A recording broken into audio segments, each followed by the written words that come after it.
अब मियाँ अरशद साहब को बार बार तारीफ गुलशन उर्फ तीफी भट्ट कह रहा है कि मेरी कुरान पाक पे सुलह करा दो, और ऐसे करें कि आप बुला लें अरशद अमीन को अपने घर, अल्लामा इकबाल टाउन। अच्छा, यहाँ पे मुझे याद आ गया, अल्लामा इकबाल टाउन के जो डीएसपी हैं, राना रशीद था नाम उनका गालबन, वो उनकी पोस्टिंग तारीफ गुलशन उर्फ तीफी भट्ट वगैरह ने हामिद नासिर चट्टा साहब के जरिए करवाई हुई थी।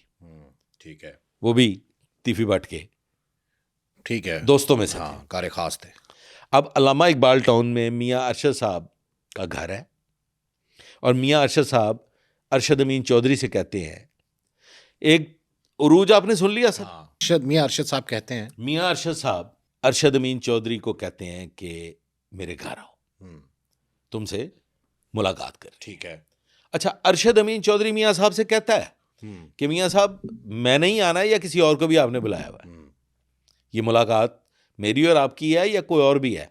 मियाँ साहब कहते हैं नहीं नहीं, ये 1 to 1 मेरी और तुम्हारी मुलाकात है, ठीक है, और किसी की नहीं है। लिहाजा सर मियाँ अरशद साहब के घर अरशद अमीन की मुलाकात मियाँ अरशद साहब से तय पा जाती है। ठीक है। अब वाकया कैसे हो रहा है कि जिस दिन ये मुलाकात तय पाती है, तारीफ गुलशन उर्फ तीफी भट्ट अपनी एक दो लोगों के साथ मियाँ अरशद साहब के घर पहुंच जाता है। मुलाकात के दौरान, मुलाकात से पहले ही पहुंच जाता है। ये पहले मौजूद है वहां पे। और अब यहां पे ना दो आरा हैं, वो मैं आगे चल के आपको बताता हूं कि दो राय है। अब उसमें फैसला आप करेंगे या हमारे नाज़रीन व्यूअर्स करेंगे। लोग कहते हैं कि तारीफ गुलशन उर्फ तीफी भट्ट ने अरशद अमीन चौधरी के मर्डर का प्लान किया था, और उसके लिए उसने बाकायदा 3 थड़े लगवाए हुए थे। ठीक है, जब ये मियाँ अरशद की तरफ जाना था इसने, तब एक आरिफ चौधरी जो मुंह वाला भाई भी था अरशद अमीन का, और वो समनाबाद वाली साइड पे जो घर था वहीं पे अरशद अमीन आखिरी वक्त तक रहा। अब अरशद अमीन चौधरी लेट है, नहीं पहुंच रहा। मियाँ साहब अरशद अमीन को फोन करते हैं कि आप लेट क्यों हैं? अरशद कहता है जी, वजूहात बताता है, और जल्दी जल्दी में अपने सुपर कस्टम डब्बा है टोयोटा, बड़ा लग्जरी डब्बा आया था, वो नॉन कस्टम था। जो अरशद अमीन का वो जो सुपर कस्टम डब्बा था वो नॉन कस्टम था, और बड़ा खूबसूरत लग्जरी डब्बा, सीटें घूमने वाली, और वो बीच में टेबलें शेबलें, वो बड़ा एसी शेसी, रूफ पे एसी, वो अगर आपके देन में वो वाला मॉडल हो तो उसमें बैठता है। और उसके साथ हैं एक अब्बास प्राइवेट गनमैन, 2 अरशद अमीन चौधरी को सरकारी तौर पे पुलिस के कांस्टेबल्स बतौर गनमैन मिले हुए थे, वो बैठते हैं, और साथ है आरिफ चौधरी अरशद अमीन का मुंह वाला भाई। और ये बगैर डालों शालों के, बगैर दीगर सिक्योरिटी अरेंजमेंट्स के पहुंच जाते हैं मियाँ अरशद के घर। मियाँ अरशद के घर। अच्छा, अब यहाँ पे ना जब ये मियाँ अरशद के घर पहुंचते हैं तो सामने ग्राउंड है, वहां पे जब इनकी गाड़ी पहुंचती है ना तो आरिफ कहता है कि वो हरे रंग का जो डबल कैबिन खड़ा है वो तो तीफी भट्ट का है। लेकिन तब वक्त गुजर चुका था। ये कुछ देर के लिए सोचा इन्होंने, चंद सेकंड के लिए, कि मियाँ अरशद साहब आ गए। मियाँ अरशद साहब ने आके इस्तकबाल किया और अरशद अमीन चौधरी को और आरिफ को लेके अंदर चले गए। अब जब ये ड्राइंग रूम में पहुंचे हैं तो अनवारुल हक के मर्डर का नामजद मुल्जम सामने सोफे पे बैठा हुआ है। तीफी के साथ आया था। वो तीफी के साथ आया था और उसके हाथ में क्लाशनकोव भी थी। ये काफी परेशान कुन सूरत-ए-हाल होती है, और वो इसका बरमला इजहार करता है मियाँ अरशद साहब से कि ये आपने क्या किया है। मियाँ अरशद साहब कहते हैं कि यार सत्ते खैरा ने कुरान पाक ते सुलह दा ख्वाहिश मानदे ते मेरियां मिन्नतां ही करी जा रहे हैं कि मेरी सुलह करा दियो, ते अज तुहाडी कुरान पाक ते सुलह होनी है। खैर इत्मीनान हो जाता है, चाय पानी बिस्किट केक शेक ये वो खाना पीना चलता है, और फिर कुरान करीम फुरकान हमीद लाया जाता है, और तारीफ गुलशन उर्फ तीफी भट्ट और अरशद में। अच्छा, यहाँ पे ना कुछ लोगों का एक और भी राय है कि शायद वो ये यहाँ आने ही नहीं दिया जाना था अरशद अमीन को। मारना था, ऐसा नहीं था। प्लान वही था।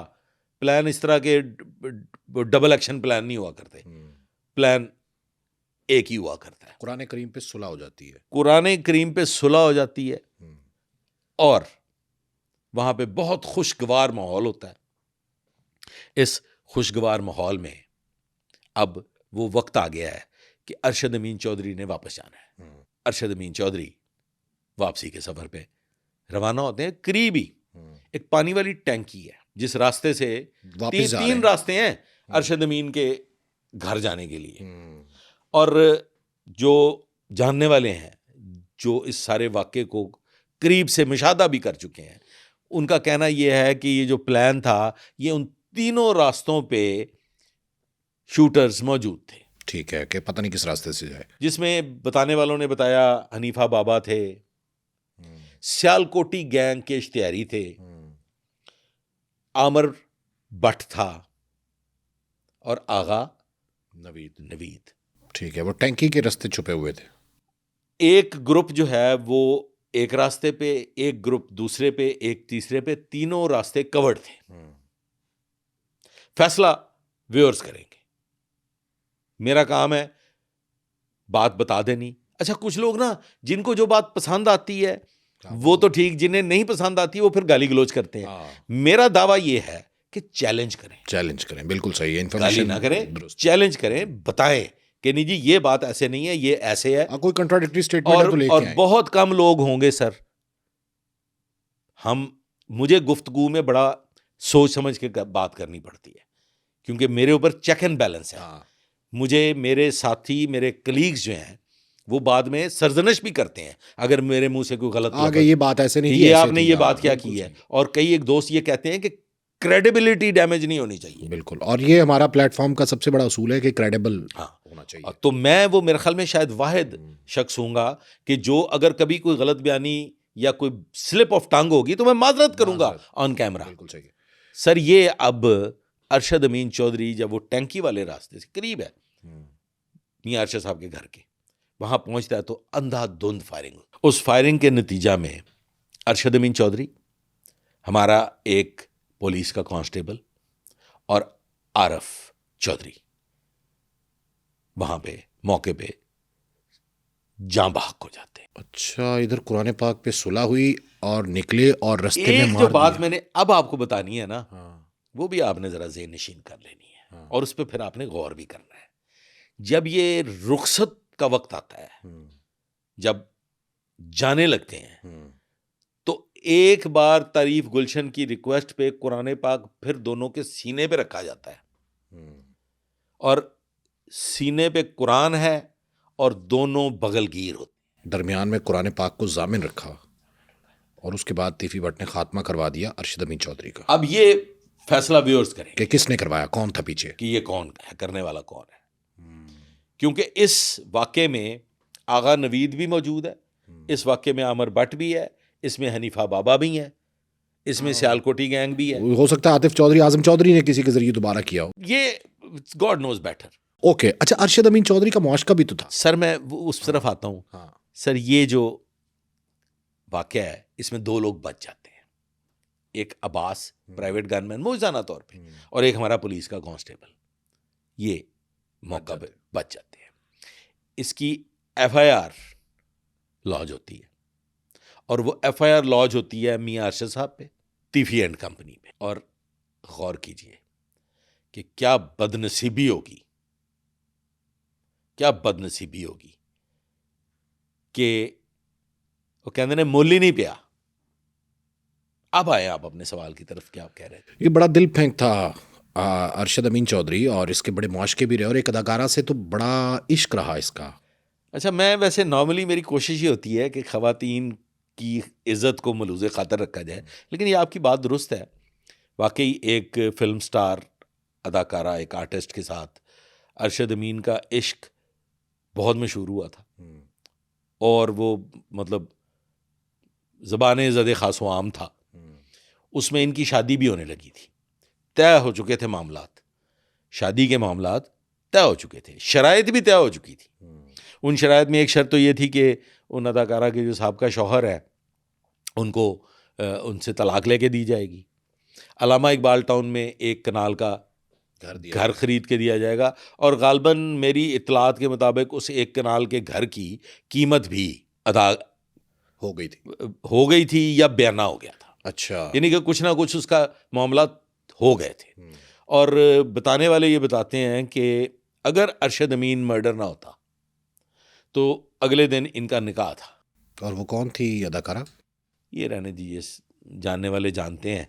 ख़वातीन के नाम जो हैं उनको आश्कार नहीं करना चाहिए। सर, एक तरफ था अनवारुल हक का कत्ल, एक तरफ था अरशद अमीन चौधरी का डंका बोलता था, एक वक्त था अरशद अमीन चौधरी लाहौर का बेताज बादशाह हुआ करता था, सियासत में अमली तौर पे मदाखलत किया करता था, जेल से बैठ के कत्ल करवा दिया करता था, पुलिस ऑफिसर्स की पोस्टिंग्स में बराह रास्त अमल दखल होता था।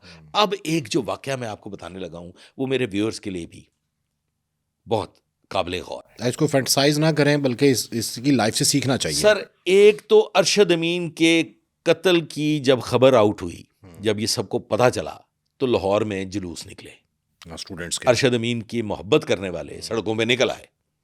लेकिन दूसरी जानिब जो अरशद अमीन के करीब तरीन दोस्त थे ना सर, जिनके साथ उसका उठना बैठना था, जिनके साथ उसका खाना पीना था, जिनके साथ सुबह शामें गुजरती थी, सर वो बाकी सारा कुछ छोड़ छाड़ के ना वो जो अरशद अमीन जहां रहता था उस घर पे हमलावर हो गए। ट्रस पास किया, अरशद अमीन के तमाम वेपन्स वहां से चोरी किए, मोबाइल्स, वैल्यूएबल्स, पैसा। बताने वाले ये बताते हैं जो चश्मदीद हैं बज़मी साहब के, अरशद अमीन के वहाँ से जैकेटें, शर्टें, जूते दोस्त ले गए जो कभी दोस्त सर, जुराबों के पैकेट, शलवारें, कमीज़ें, ऊजियाँ शूजियाँ तो वैल्यूएबल्स हैं ना सर, जुराबें तक नहीं छोड़ी। इवन वो जो टेलीफोन नहीं होता ये जो सेट PTCL का, सर वो भी उठा लिया। वो वेपन्स वगैरह बाद में फिर नीला गुंबद और कहाँ कहाँ वेपन्स ये जो असला डीलर्स हैं उनके पास फरोख्त हुए। ये है अंजाम उस बेताज बादशाह का कि जिसकी मर्जी के बगैर कुछ हो ही नहीं सकता था, जिसकी मर्जी के बगैर स्टूडेंट्स यूनियन नहीं चल सकती थी, जिसकी मर्जी के बगैर पुलिस में पोस्टिंग्स नहीं हो सकती, पूरा शहर जाम हो जाता, पूरा शहर जैम हो जाता था। उसका अंजाम ये हुआ कि उसके साथियों ने, उसके दोस्तों ने उसी के वैल्यूएबल्स लूट ली। ये ऐसा कत्ल है कि जो चंद दिनों में फैसला हो जाता है। अरशद अमीन चौधरी की फैमिली उसका खून बहा ले लेती है, और एक किस्सा पारीना बन जाता है। उस कत्ल का कुछ बना ही नहीं सर।